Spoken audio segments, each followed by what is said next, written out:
Un dimanche, en plein cœur de Montreuil, dans l'Est parisien, j'avance vers le bâtiment d'une communauté religieuse très présente sur les réseaux sociaux, l'Assemblée chrétienne pour l'évangélisation et le réveil, couramment dit l'ACER. Elle est suivie par plus de 24 000 personnes sur Instagram. En arrivant devant l'église, je fais face à une communauté de fidèles très jeunes. Je participe au 4e culte de la journée à 15h15 et à la manière d'une salle de spectacle, on m'attribue une place où je dois y rester jusqu'à la fin du culte. Nous sommes plus de 200 dans cette salle et je remarque une organisation millimétrée du temps de culte. L'atmosphère des temps de prière y est lourde, les fidèles prient bruyamment et sont parfois même en état de transe.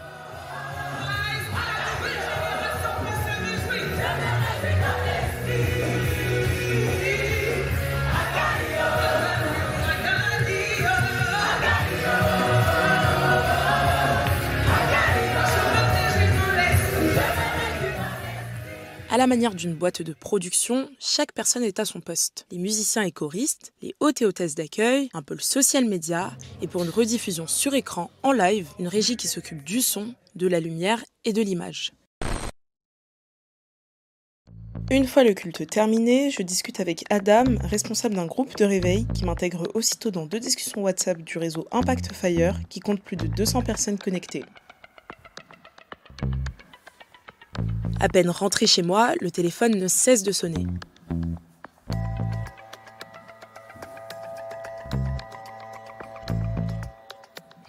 Le groupe est très actif et parfois jusqu'à tard dans la soirée.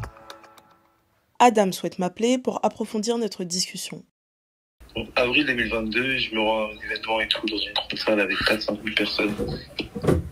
Au moment, à la fin, on fait l'appel au salut. Je pleure et tout, je vais devant, j'accepte, je fais vraiment une alliance avec Dieu qui dit que jusqu'à la fin de ma vie, je peux pas le lâcher. Comme je commence à être là, le père Rémi me remarque. Donc il me prend vraiment sous ses bras, on fait connaissance et tout.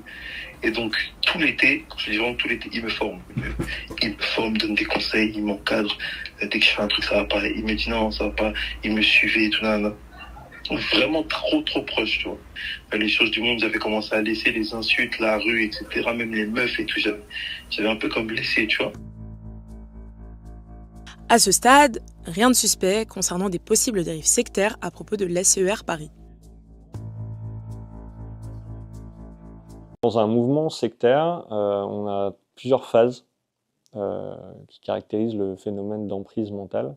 On a d'abord la phase de séduction, la phase d'endoctrinement, et puis on a la phase de rupture.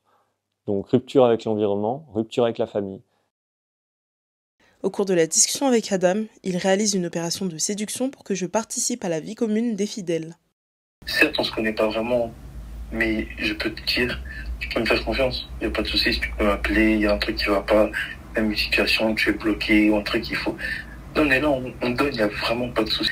Et ce serait dommage de passer à côté de ça, tu vois. Je dis ça vraiment pour te montrer que, au-delà de, oui, Cher Kings, église et tout, c'est vraiment la marche avec Dieu qui entraîne d'être bon, tu vois, et de marcher dans l'amour. Il n'y a pas de définition officielle pour une secte en France. Mais malgré tout, on retrouve des faisceaux d'indices. Par exemple, on peut avoir justement déjà un gourou, c'est-à-dire une personnalité charismatique qui exerce, là, deuxième faisceau, une emprise sur une personne ou un groupe. Les ministères de l'ACER ont été fondés par 2 personnes, l'apôtre Alain-Patrick Tsengue et sa femme, la pasteure Paulette Tsengue. Né en 1978, l'apôtre Alain-Patrick Tsengue prêche depuis plus de 30 ans. En 2000, il choisit de se tourner vers le droit et rejoint l'université de Bretagne Sud. 2 ans plus tard, après avoir épousé Paulette Tsengue, ils unissent leurs forces et leurs convictions pour fonder ensemble les ministères ACER en octobre 2003. Dans toute secte, les gourous sont reconnus par 3 piliers: le pouvoir, le contrôle affectif ou relationnel et l'extorsion de fonds. Je prophétise et déclare qu'il y a des personnes, vous comprenez, des organisations qui te doivent de l'argent et tu seras au courant et on va débloquer ça au nom de Jésus. Je prophétise et déclare que sur les terrains au pays, on va trouver le diamant, on va trouver de l'or. Au nom puissant de Jésus-Christ, j'amène à la Russie de libérer l'argent du réveil. Je commande à la Belgique de libérer l'argent du réveil au nom de Jésus. Il dit, je prendrai les nations. Comment est-ce qu'il va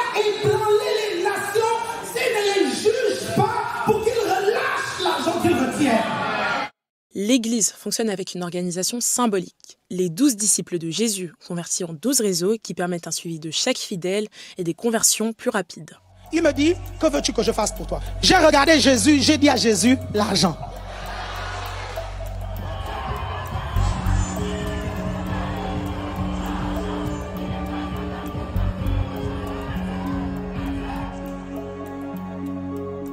Enfin, le réseau Impact, celui dans lequel je me suis infiltrée et qui est dirigé depuis 2018 par le pasteur étudiant Rémi Cristóvão. Parce qu'on l'a expérimenté, on l'a rencontré, mais eux, ils ont besoin de preuves. Dans Actes des Apôtres, il y avait des conversions par milliers. Pourtant, il n'y avait aucune affiche. Pourtant, il n'y avait aucune réunion Zoom. Vous savez pourquoi? Parce qu'il y avait un miracle qui était... Le réseau compte plus de 50 000 followers cumulés sur les médias sociaux. Le plan de Dieu, dans le réveil, c'est ça.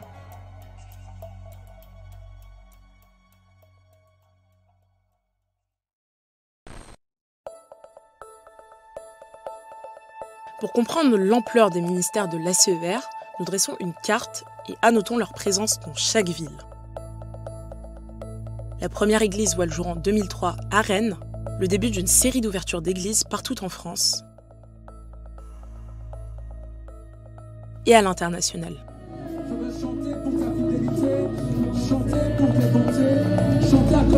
L'ACER Paris, située à Montreuil, ouvre ses portes en 2009 et la première implantation en Amérique du Nord est à Montréal, au Canada. L'ACER, c'est plus de 20 églises et missions, plus de 640 groupes de réveil et plus de 4000 membres à travers le monde. La toile est tissée. Oh, ça commence, ça commence, ça commence, ça commence. Soyez guéris au nom de Jésus-Christ. Parfois sans qu'on ne lui dise. Oh, glory be to God. My God. My God. Ça annonce déjà que ça va être très fort. Dites ça va être fort. Que le Seigneur te comble. Qu'il fasse décoller tes affaires au nom de Jésus. Lorsque je prends place au culte, l'affiche d'une campagne de dons m'interpelle et son objectif de 3 millions d'euros, plus encore. À chaque fin de cérémonie, une quinzaine de minutes sont consacrées aux dons. Tous les moyens de paiement sont possibles, liquide, carte bleue ou même via PayPal. 4 boîtes de dons sont disposées devant la scène. En observant, je peux estimer qu'environ 50 personnes donnent en moyenne 10 €, soit 500 € de récoltés pour ce 4e culte de la journée. Avec 5 cultes chaque dimanche, cela représenterait près de 2500 € par dimanche. Et ce chiffre ne tient pas compte des contributions envoyées en ligne lors des retransmissions en direct.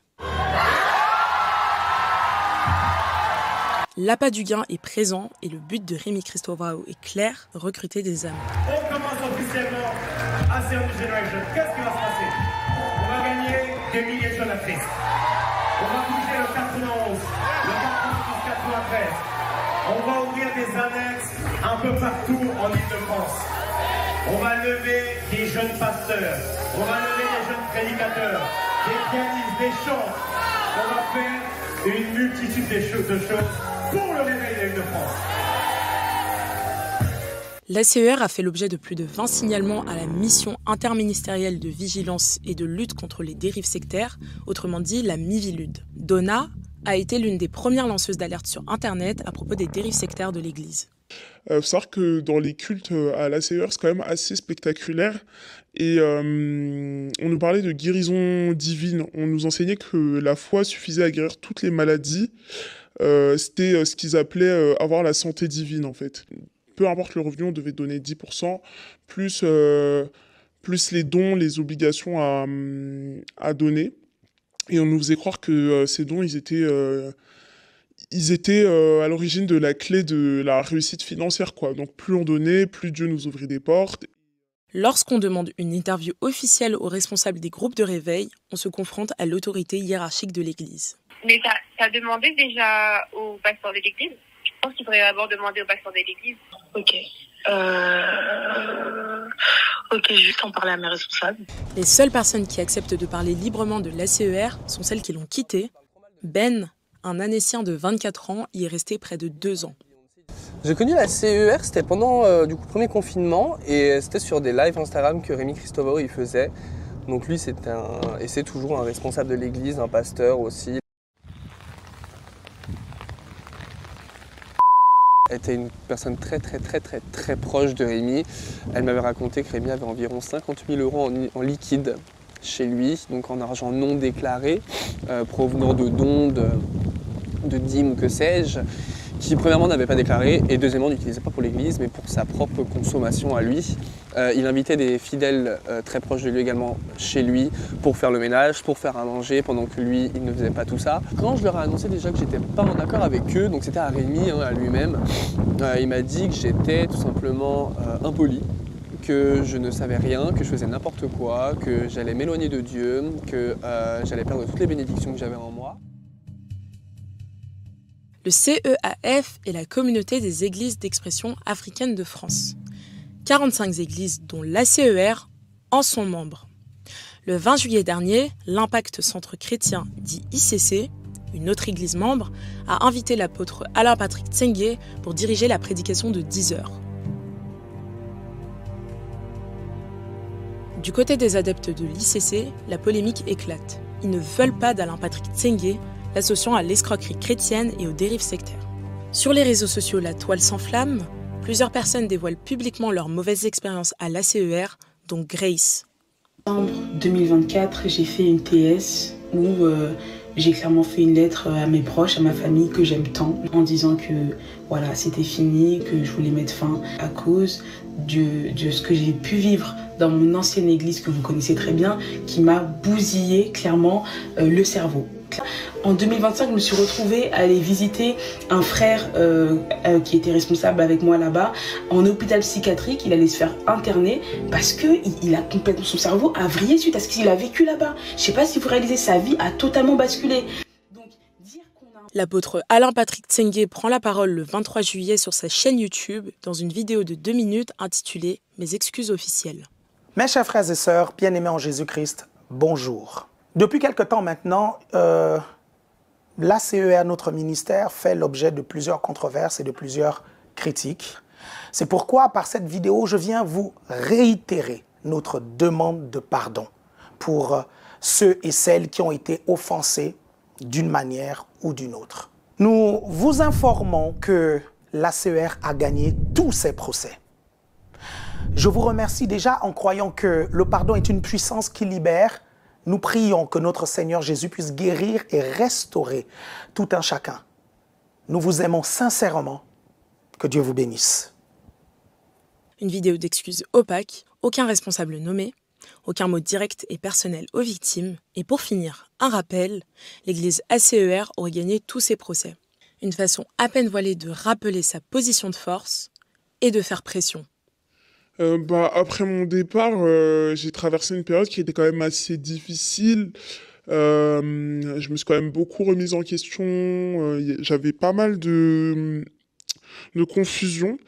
Et mine de rien, en réalité, j'étais en déprime et il a fallu quand même quelques mois pour que je puisse reconstruire ma confiance en moi et trouver un équilibre émotionnel. Et en fait, ce qui me marque le plus, c'est la manière dont j'ai été amené à abandonner mon esprit critique. C'est ça qui m'a choqué avec le recul.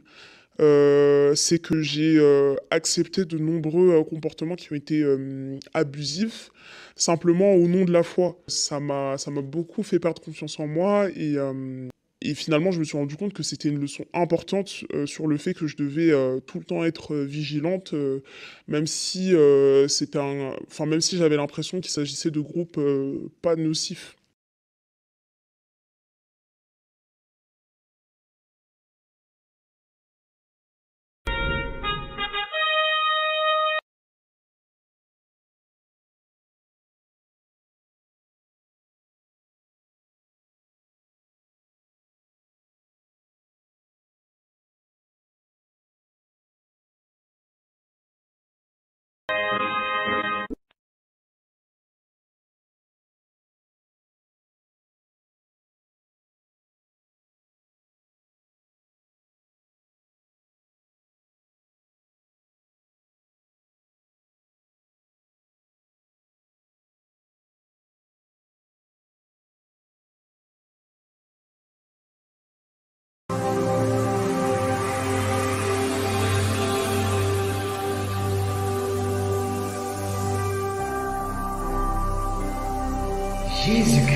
TV,